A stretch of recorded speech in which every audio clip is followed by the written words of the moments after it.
Alors, vous êtes nombreux, 11 novembre oblige, à souffler un peu et vous avez raison. Tiens, et si je vous disais que vous pouvez obtenir quelques jours supplémentaires de congé, et oui, c'est possible. Bonjour Émilie. Bonjour David. Toujours dans les bons coups, hein. Bon, après les RTT, place au TTR, les temps de trajet responsables.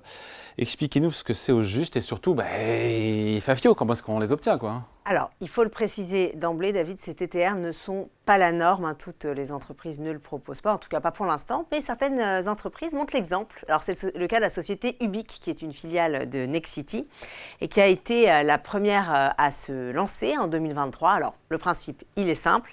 Votre employeur vous accordera du temps de repos supplémentaire si vous jouez le jeu de la décarbonation dans votre manière de vous déplacer. Alors, attention, ça ne concerne pas du tout le trajet domicile-travail, mais vos trajets pour vous rendre en vacances. C'est assez surprenant. Concrètement, en fait, si vous optez pour des transports durables, que ce soit le vélo, le covoiturage ou pourquoi pas et le train.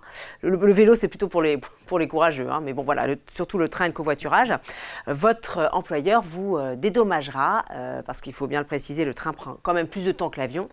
Et ce dédommagement, il ne se fera pas via de l'argent, mais donc via des jours de congé supplémentaires. Bon, pourquoi pas, intéressant, parce que non seulement ça motive le salarié, puis en plus on fait un geste pour la planète, on fait coup double. Eh bien oui, vous le savez, les entreprises, elles n'ont pas le choix, hein, si elles veulent remplir leurs objectifs de décarbonation à horizon 2030, sont engagées dans une grosse transformation écologique et il va falloir pour ça embarquer tous les collaborateurs. Donc ces fameux TTR tombent à pic, d'autant qu'ils sont loin d'être anecdotiques. On rappelle que selon l'ADEME, un voyage en train émet 200 fois moins de gaz à effet de serre que l'avion et on peut dire que c'est du gagnant-gagnant pour tout le monde parce que l'entreprise, évidemment, elle soigne son image plus green et le salarié, lui, il donne du sens à son travail et à ses congés. Ouais, et puis c'est vrai que de plus en plus de salariés sont demandeurs, ils souhaitent que leur entreprise s'engage en faveur du climat et soit responsable. C'est ce qui ressort d'ailleurs d'une enquête menée par Harris Interactive pour Mouvement Impact France. Alors qu'est-ce qu'elle nous dit cette enquête? Eh bien que plus de 8 salariés sur 10 pensent que les entreprises doivent prioriser leurs actions sociales ou environnementales.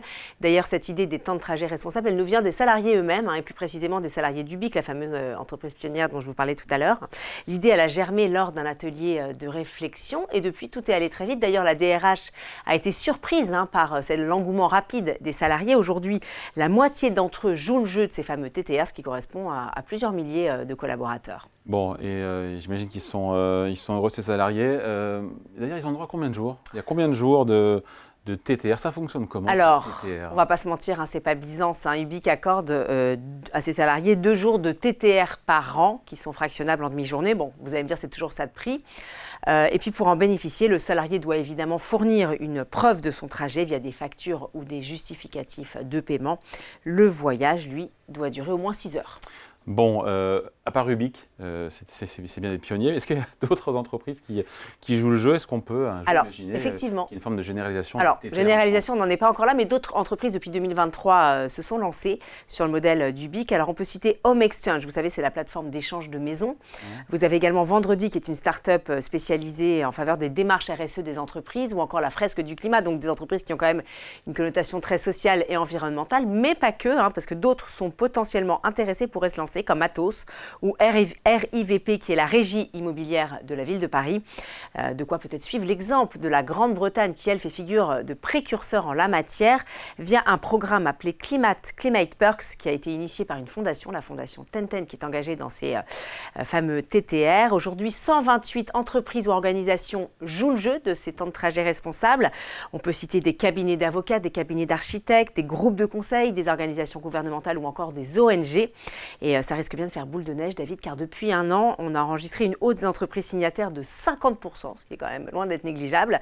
Et tout ça, David, c'est du concret, car selon les estimations de la Fondation, chaque trajet effectué permettrait d'économiser 444 kilos de carbone, soit près d'une demi-tonne de CO2 évité, ce qui est loin d'être négligeable. Les Anglais sont un peu en avance sur nous, mais ça arrive lentement mais sûrement en France. Merci Émilie. Merci David.